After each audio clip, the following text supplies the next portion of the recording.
육군 사관학교를 나온 그 차영섭이라고 하는 그 시인이 있는데, 이분이 그 해석의 차이라고 하는 그 시를 썼습니다. 시도 아니고 약간 마치 짧은 토막글 같은 형식인데, 내용을 잠깐 읽어드리면, 뜰에 풀 한 포기가 있는데 화초라고 생각하니 얼마나 잘생겼는지 풀이라고 보았다면 이미 뽑아버렸을 거야.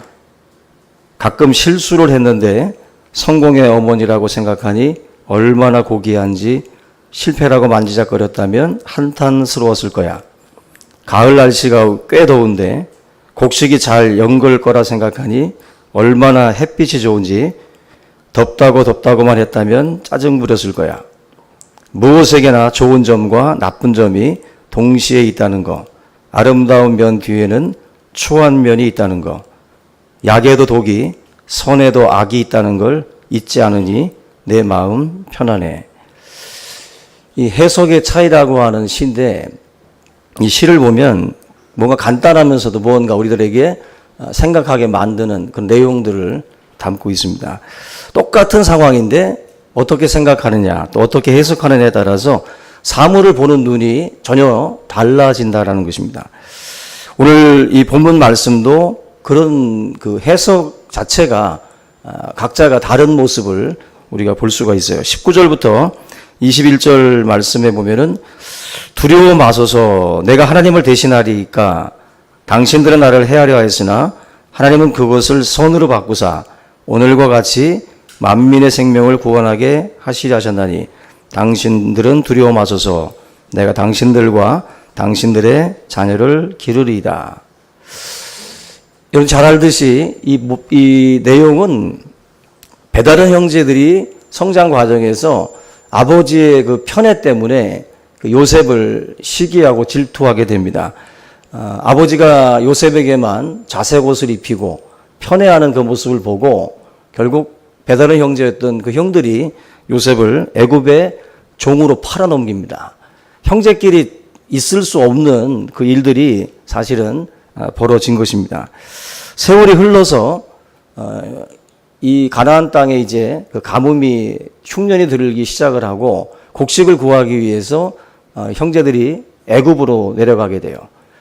근데 종으로 팔렸던 요셉은 결국 하나님의 은혜로 총리 대신의 자리까지 올라가게 됩니다.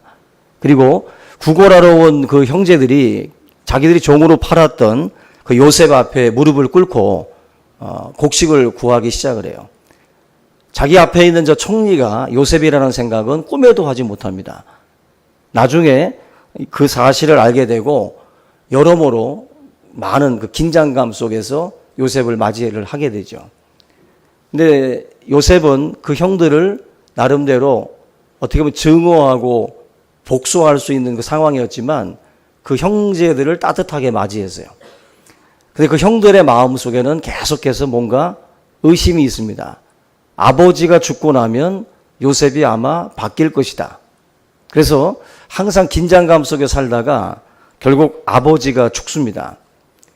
야곱의 그 죽음을 통해서 이제 그 형제들이 긴장하기 시작을 해요. 이제 아마 요셉이 본색을 드러내고 자기들을 아마 해할 것이다.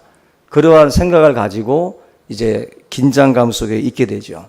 바로 오늘 19절부터 21절 이 말씀이 그런 두려움 속에 있었던 그 형제들에게 바로 요셉이 했던 그런 말들입니다. 요셉의 해석과 형들의 해석이 전혀 달라요.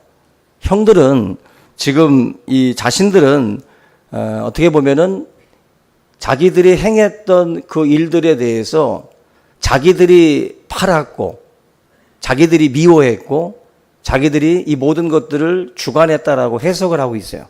그리고 이 모든 어떤 그 결과에 대해서 자기들이 어떻게 보면 이제 죗값을 받는다라고 그렇게 생각을 하고 그렇게 해석을 합니다. 근데 요셉은 똑같은 상황인데 분명히 형들이 팔았고 형들이 미워했고 형들이 증오한 사건인데 그 사건을 볼 때 다르게 해석을 해요. 전혀 다른 각도로 이 문제를 바라보는 것이 바로 요셉의 시각입니다. 사건보다 해석이 중요하다. 우리가 계속 제가 말씀을 드렸는데 꿈보다 해몽이라는 말처럼 사건보다도 해석이라는 것이 더 중요합니다. 어떻게 해석하는 것이 좋은 해석인가? 오늘 요셉의 형들과 같은 해석은 인간적인 해석이고, 내가 무언가를 했고, 내가 무언가를 또 찾았고, 무언가를 내가 주도했다라고 하는 그런 생각에 갇혀 있지만, 이 요셉 형들의 해석은 굉장히 육신적인 해석이에요. 우리가 오늘 말씀에서 배워야 될 것은, 우리가 똑같은 상황을 바라볼 때에도 이 해석이라고 하는 것 자체를 우리가 잘해야 되는데, 바로 요셉이 바라보는 그 시각, 그 해석을 좋은 해석이라고 할 수가 있어요. 그래서 여러분들도 2018년을 어떻게 겪었든지 간에 우리의 삶 가운데에 닥쳤던 많은 사건, 사고들이 있겠지만, 그걸 바라보는 시각 자체가 여러분들 분명히 중요합니다. 어떻게 보느냐가 여러분들의 삶을 결정을 해요. 그래서 오늘 요셉이라고 하는 사람이 자기에게 불어닥쳤던 그 환난의 시간들을 어떻게 해석하는지를 같이 한번 살펴보면서 은혜를 나누고자 합니다. 먼저 예수님의 사람들은 이런 사건 사고를 볼 때 좋은 해석을 하셔야 돼요. 좋은 해석. 다시 말하면 이 요셉이라고 하는 사람이 자기를 팔아버린 것이 미워서 그런 것이다라고 요셉의 형들은 그렇게 말씀을 했는데, 자기들이 잘못했고 자기들이 팔았고 자기들이 주도한 것으로 봤지만 요셉은 그렇게 해석하지 않았어요. 자기가 당사자인데도 불구하고, 자기가 자기를 구덩이에다 집어 던지고 자기를 파는 그 형들을 목도했음에도 불구하고 지금 그 사건을 전혀 다르게 해석을 합니다. 어떻게 해석하냐면은, 하나님이 우리 가정 살리려고, 야곱의 이 가정, 이 12형제 이 가정을 하나님이 살리시려고 하나님이 그렇게 주도했다라고 해석을 해요. 분명히 자기 눈에 보여진 사건은 형들이에요. 형들이 자기를 팔았고 형들이 자기를 구덩이에 던졌어요. 그런데 그 해석 자체를 그렇게 해석을 하고 있습니다. 무슨 일이든지 저와 여러분들이 육신의 생각으로 해석하지 말고 하나님의 큰 섭리의 해석을 하셔야 됩니다. 우리의 삶은 하나님의 손과 또 하나님의 역사 속에서 흘러가요. 절대로 모든 것이 다 우연히 벌어지는 일이 아닙니다. 언제나 하나님의 섭리 속에서 이루어진다.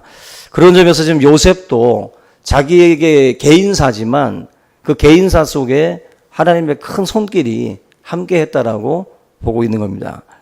그 한 초등학교에서 보이스카우트 주최로 어버이날 행사를 했는데 많은 학부모들이 강당에 모여 있었고, 또 소년들이 오랫동안 연습했던 것들을 각자가 이제 실력 발휘하면서 발표를 했어요. 또 시간이 지나서 이제 가장 중요한 전교생 대표 연설이 있었는데, 대표 연설을 맡은 아이의 부모들은 어깨가 올라가고 내 자녀가 대표로다가 연설한다라는 그 기쁨 때문에 긴장하면서 또 기쁨 속에서 아이의 연설을 기다립니다.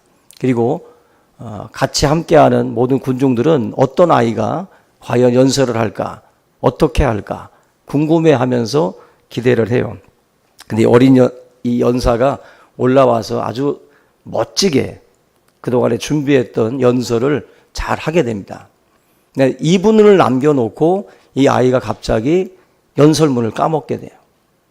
삭감해집니다.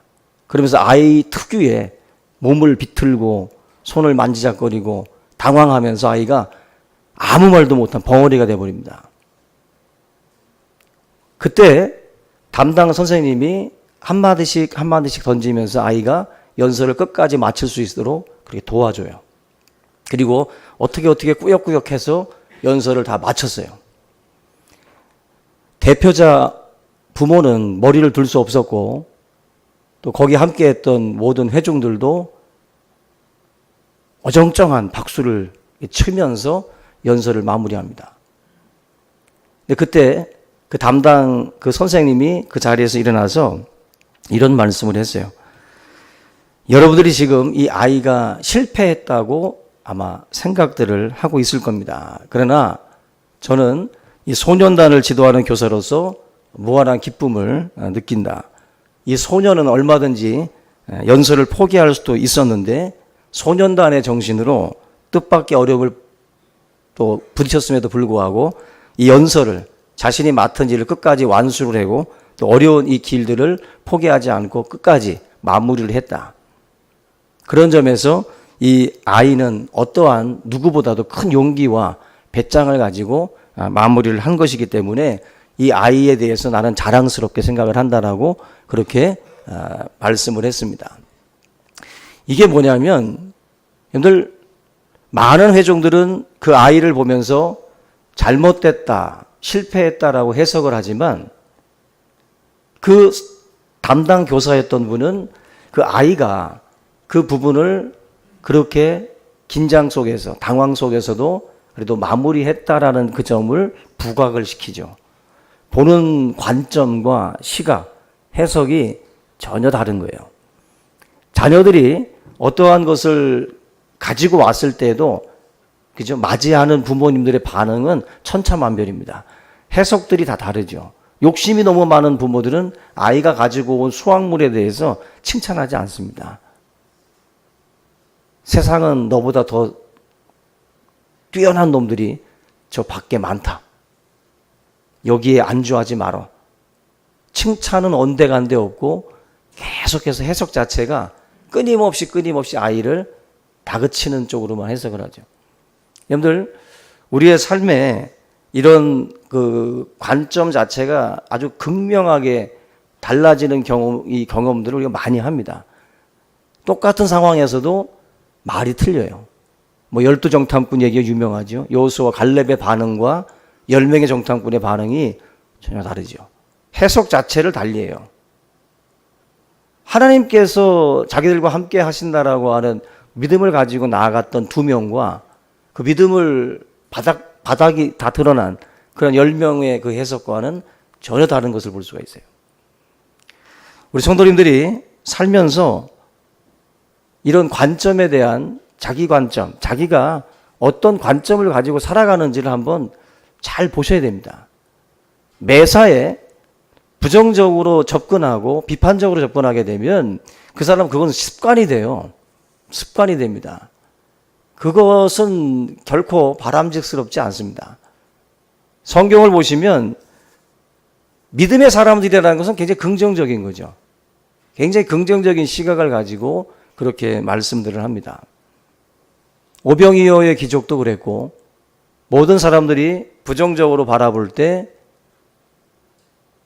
그리스도의 제자 중에 안드레 같은 경우는 긍정적인 시각으로 이야기를 하고 문제를 풀어나가죠. 우리 여러분들이 그 마태복음 26장에 보시면 그 베다니 문둥이 시몬의 집에서 향유 옥합을 깨뜨린 사건이 나옵니다. 한 여인이 향유 옥합을 깨뜨려서 주님 발 앞에 부어버렸어요. 그럴 때 그 사건을 해석하는 사람들마다 다 다릅니다. 제자들이 막 분노했어요. 그리고 막 화를 냈습니다. 뭐라고 했냐면은 그 아깝게 그 향유 그 옥합을 팔아가지고 가난한 자들에게 주면 좋을 텐데 그거 왜 깨버려가지고 주님 발 앞에 다 벗버리냐. 아깝다. 비효율적인 일을 했다. 하면서 그 여인의 한 일을 막 사람들이 비난했고 여자로 하여금 굉장히 힘들게 만들었어요.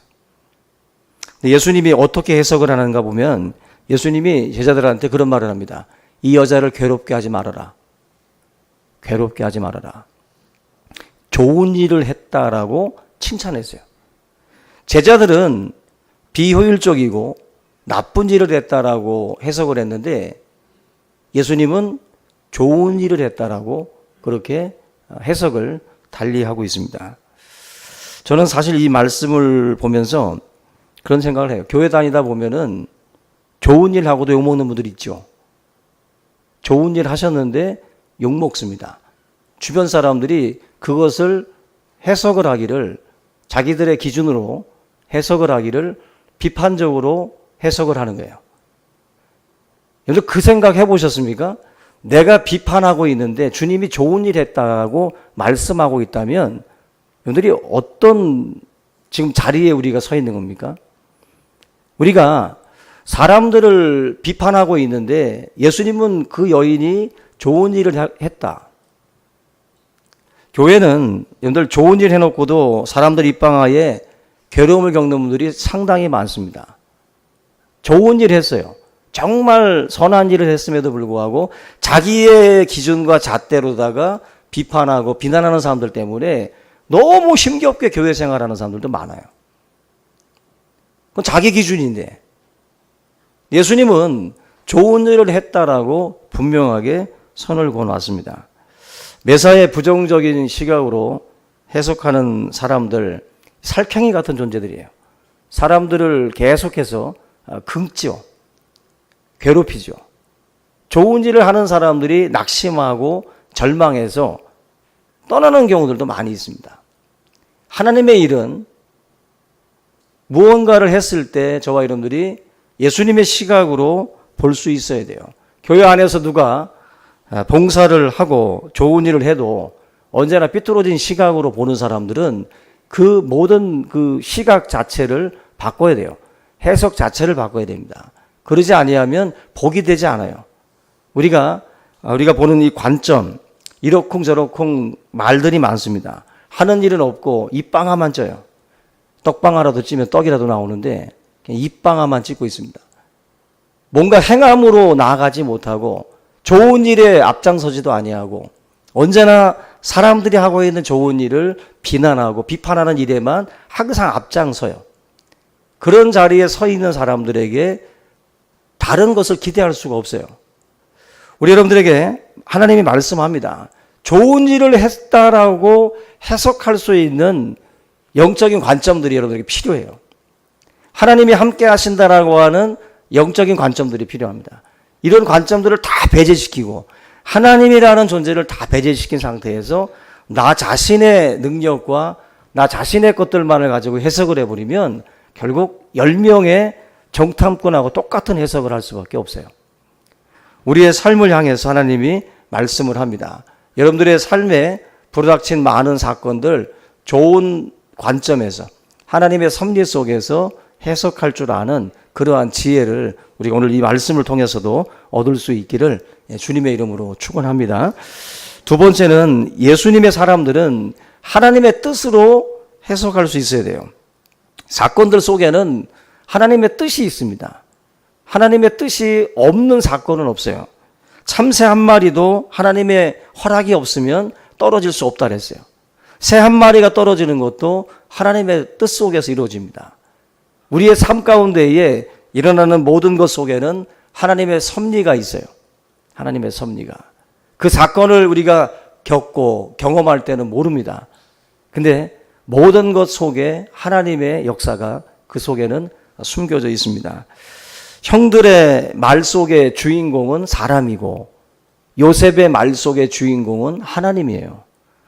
여러분들이 말하는 그 속에 사람이 주인공이 되면 잘못 보고 있는 거예요.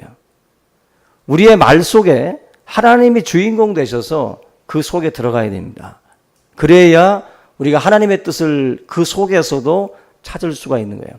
큐티하듯이 우리가 성경 본문을 가지고 큐티하듯이 사건을 놓고도 큐티하셔야 돼요. 이 사건 속에 어떤 하나님의 뜻이 숨겨 있을까?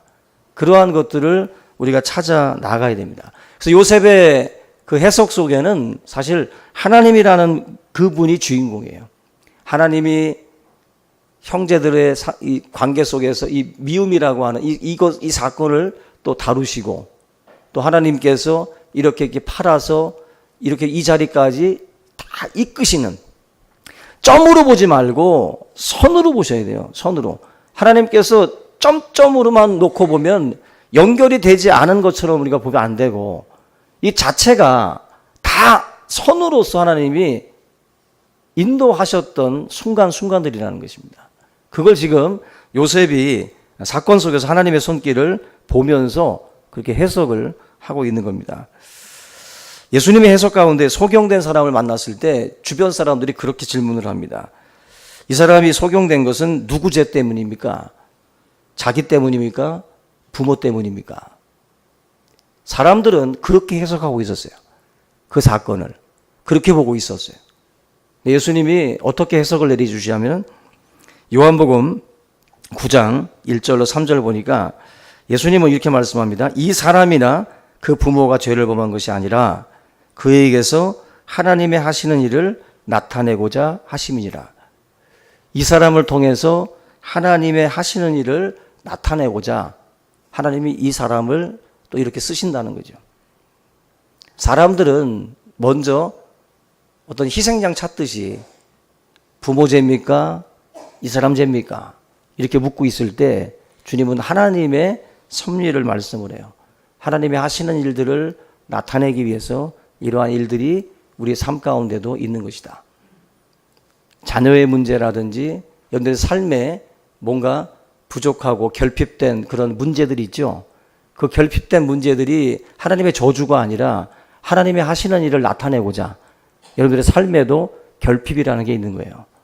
우리의 삶에 부족한 것이 있을 때 그 속에 하나님의 뜻을 찾으셔야 돼요. 하나님의 영광을 드러내고 싶으신 거예요. 작은 자가, 약한 자가, 병든 자가 하나님의 영광을 드러내면 그것보다 더 하나님이 영광을 받으시는 일이 없습니다. 근데 하나님이 하시고자 하는 일들을 나타내려고 그렇게 하나님이 우리를 인도하실 때가 있다라는 거예요. 그 연동교회 이성희 목사님의 부친인 이상근 박사님이 있는데 이분이 이제 성경 주석을 쓰신 분입니다. 근데 이분은 강단에 올라갈 때 부축을 받고 강단 위로 올라갈 정도로 다리가 병이 들었어요. 그리고 설교를 할 때도 설교대를 붙들고 간신히 설교를 해야 되고 또 설교 끝나고 내려올 때도 부축을 받아서 내려와야 돼요. 그래서 이분은 평생 그냥 그 목양실에 들어 박혀서 말씀 연구하고 주석 쓰는 것으로 일평생을 살았어요.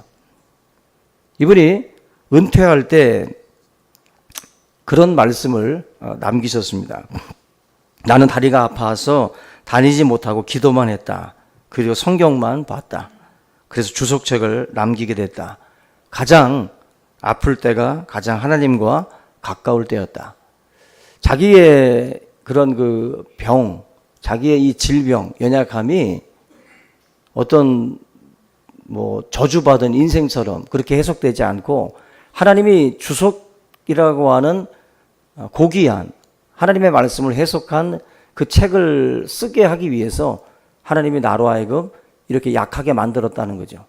그렇게 자기 인생을 해석을 하고 일평생을 주의 말씀을 연구하는 데다가 자기 삶을 드린 거예요. 여러분, 약함이라고 하는 것은 저주가 아닙니다. 내 삶의 결핍이나 약함은 저주가 아니라 하나님의 어떤 사명과 연결시킬 수 있는 지점이 있어요. 그래서 여러분, 자기가 약하다고 부족하다고 뭔가 다른 사람들보다 결핍되어 있다고 신세한탄만 하고 있지 마시기 바라요. 하나님의 거룩한 뜻이 있습니다. 사명이 그 속에 있어요. 여러분들이 연약함을 끌어안고 그렇게 세상을 바라보고 부정적으로 바라보는 그런 자리가 아니라 정말 믿음으로 우리의 삶을 섭리하시는 하나님의 그 손길을 깨닫고 그렇게 볼 수 있기를 주님의 이름으로 부탁을 드립니다. 마지막으로 앞에서 말씀을 드린 것처럼 하나님의 뜻, 하나님의 사명을 우리가 또 생각해보는 계기로 우리가 그 상황들을 보시면 됩니다. 사람들에게는 다 사명이 있어요. 각자에게는 하나님이 이 땅에 보내실 때 다 사명을 주셨어요. 물 떠와라. 저 신발 좀 갖고 와라. 뭐 좀 갖고 와라. 뭔가 사람을 부를 때는 뭘 시키려고 부르듯이 하나님이 우리를 부르실 때는 우리를 소명하실 때는 사명 주려고 부르시는 거예요. 사명 주려고. 바로 이 요셉이라고 하는 인생도 자기에게 불어닥친 많은 그 환난과 그 시간들을 볼 때 이 속에 어떤 사명이 있을 것이다라는 것을 그걸 깨달은 거죠. 그래서 요셉이 그 형들을 위로하면서 우리 가정 살리려고 하나님이 먼저 나를 보내시려고 이런 과정을 겪게 하신 것이다. 한 인생은요, 그냥 있으면 안 자라. 성장하지 않아. 그런데 공간을 이동시킴으로 해서 그 사람을 자라게 할 수 있어요. 우리의 삶의 자리가 그 속에 있을 때에는 자라지 않는데 고난과 환난을 통해서 우리를 자라게 하시는 분이에요. 내 삶 가운데에 닥치는 여러 가지 일들에 대해서 그렇게 바라볼 수 있어야 됩니다. 요셉이라는 인생은 결국 형들하고 지지고 볶고 살았으면 애굽의 총리는 될 수 없어요. 근데 기묘하게도 애굽의 종으로 팔려가게 하고 그 종살이 하면서 그가 꿈을 해몽하고 여러 가지 이런 일들을 겪으면서 요셉이 역사의 무대 위에 눈에 띄게 되죠. 그러면서 그 총리 대신의 자리까지 올라가죠. 하나님께서 아픔이죠. 아픔의 시간들이지만 아픔의 그 시간이 요셉으로 하여금 자라게 했어요. 성장시켰어요. 여러분들의 삶도 하나님께서 그렇게 환난과 고난과 그런 광야의 시간들을 통해서 자라게 하시는 분입니다. 그걸 우리가 바라보면서 요셉의 이 해석은 사실 형들의 마음을 평안하게 했어요. 그리고 만약에 야곱이 살아 있었다면 아버지 야곱도 아마 마음이 평안했을 겁니다.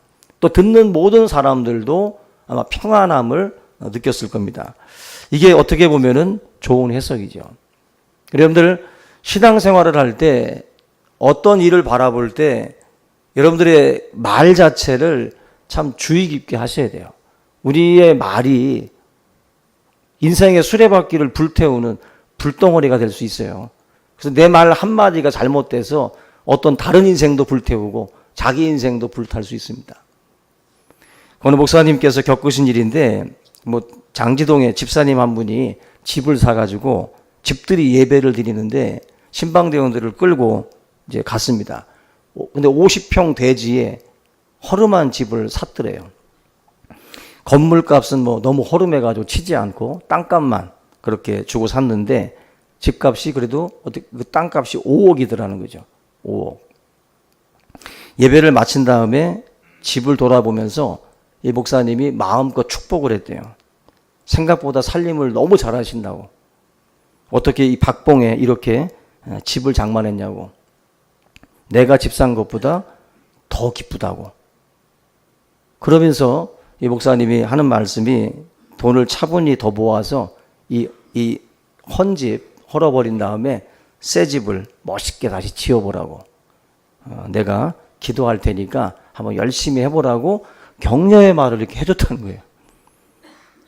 그 말이 끝나고 나자마자 신방대원 한 집사님 한 분이 옆에서 이런 구석에다가 이렇게 썩은 집을 샀냐고 대뜸 그 말씀을 하더라는 거죠.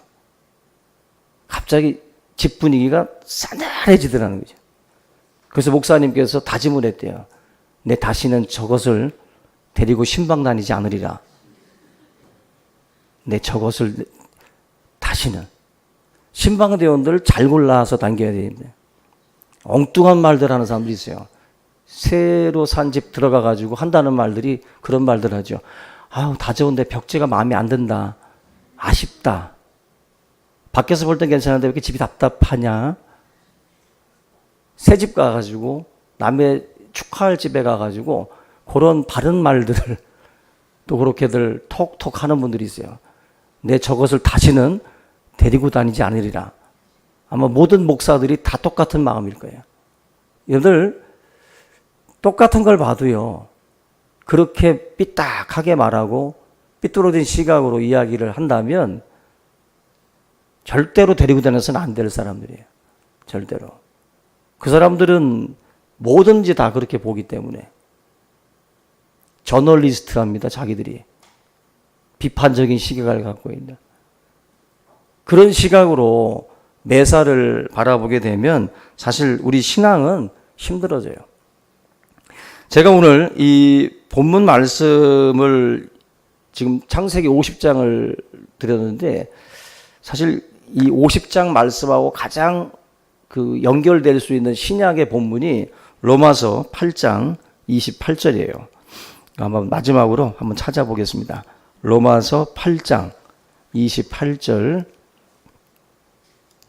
같이 한번 읽어보겠습니다.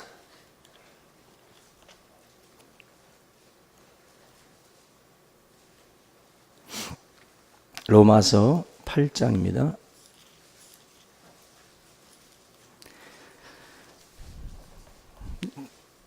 8장 28절 같이 읽습니다. 시작. 우리가 알거니와 하나님을 사랑하는 자 곧 그의 뜻대로 부르심을 입은 자들에게는 모든 것이 합력하여 선을 이루느니라. 모든 것이 합력하여 선을 이루느니라. 예수의 사람들은 모든 문제, 모든 사건, 모든 이 가운데에서도 이게 다 합력하여 뭘 이뤄요? 선을 이뤄요. 이게 뭡니까? 우리의 간절한 바람이 아니라 뭐예요? 하나님의 약속이에요. 아멘. 이건 우리가 이렇게 바라는 게 아닙니다. 이게 합력하여 선을 이루기를 바라는 게 아니라 이게 하나님의 약속이라고. 합력해서 선을 이루고 가시는 게 하나님의 역사예요. 이게 우리의 바람이라고 한다면 아무 의미 없는 소리예요, 이건. 우리끼리만 그냥 기분적으로 하는 소리에 불과한 거예요. 이거는 바람이 아니라 하나님의 약속입니다. 합력해서 내가 선을 이루겠다는 거예요. 합력해서. 이게 결국 하나님의 약속을 붙들면 해석이 달라지는 거예요. 이 약속을 붙들지 아니하면 상황에 대해서 해석이 다 부정적일 수밖에 없어요. 근데 하나님의 약속을, 이 약속, 로마서 8장 28절을 붙들면 우리의 해석을 다르게 가져갈 수 있다는 거예요. 합력해서 선을 이룹니다. 슬픈 일, 기쁜 일, 억울한 일, 모든 이 상황들을 하나님께서 다 믹서해가지고 선으로 뽑아내신다는 거예요. 이게 우리의 하나님이 주시는 약속입니다. 저와 여러분들이 하나님의 약속을 붙들고 신앙생활 할 때 2018년도를 어떻게 겪었든지 간에 또 2019년이 우리의 삶 가운데 어떤 일들이 펼쳐지든지 간에 하나님의 약속을 붙드세요. 약속을 붙들고 하나님께서 선으로 연결시킬 겁니다. 그 모든 약속을 붙들고 승리하는 우리 모두가 될 수 있기를 주님의 이름으로 축원합니다. 오늘 이 말씀 같이 붙들고 우리 통성으로 기도하겠습니다. 살아계신 하나님 아버지, 주님의 은혜와 그 약속의 말씀을 붙들게 하옵시고 모든 것이 합력하여 선을 이루고 또 하나님 이 약속의 말씀을 붙들고 항상 기뻐하고 범사에 감사할 수 있는 하나님의 귀한 종들 되게 하여 주시옵소서. 우리의 삶 속에 아버지 여러 가지 일들이 또 아버지 펼쳐지며 우리의 마음을 아프게 하고 우리의 삶을 힘들게 할 때에도 하나님 우리가 주저앉아 또한 아버지 울고 있고 또 우리가 신세한탄 속에 있는 그러한 존재가 아니라 하나님의 그 약속을 붙들고 이 모든 것이 합력하여 선을 이룰 줄 믿고 주님 앞에 기도하며 감사하며 나아가는 하나님의 종들 되게 하여 주시옵소서. 약속을 붙들 때에 하나님 아버지 우리의 삶을 바라보는 우리의 시각과 또 우리의 해석들이 달라지게 될 줄로 믿습니다. 우리의 바람이 아니라 하나님의 약속임을 기억하고 이 약속을 붙드는 자들이 될 수 있도록 인도하여 주시옵소서. 하나님을 사랑하는 자들에게 주시는 이 약속들을 붙들고 하나님 우리 모두가 다 믿음 안에서 승리할 수 있도록 인도하여 주시옵소서. 성령으로 역사하여 주시고 주의 약속 안에 거하는 자가 될 수 있도록 하나님 아버지 함께하여 주시옵소서. 오늘 이 말씀이 우리의 신비에 새겨지게 하시고 성령 안에서 하나님의 뜻으로 남을 수 있도록 인도하여 주시옵소서. 하나님 좋은 해석을 통해서 우리가 하나님 아버지 이 모든 세상들을 바라보게 하시고 하나님의 뜻을 찾고 하나님의 사명을 찾는 귀한 자리 될 수 있도록 인도하여 주시옵소서. 성령 안에서 역사하여 주시옵시기를 간절히 바라옵고 원합니다. 살아계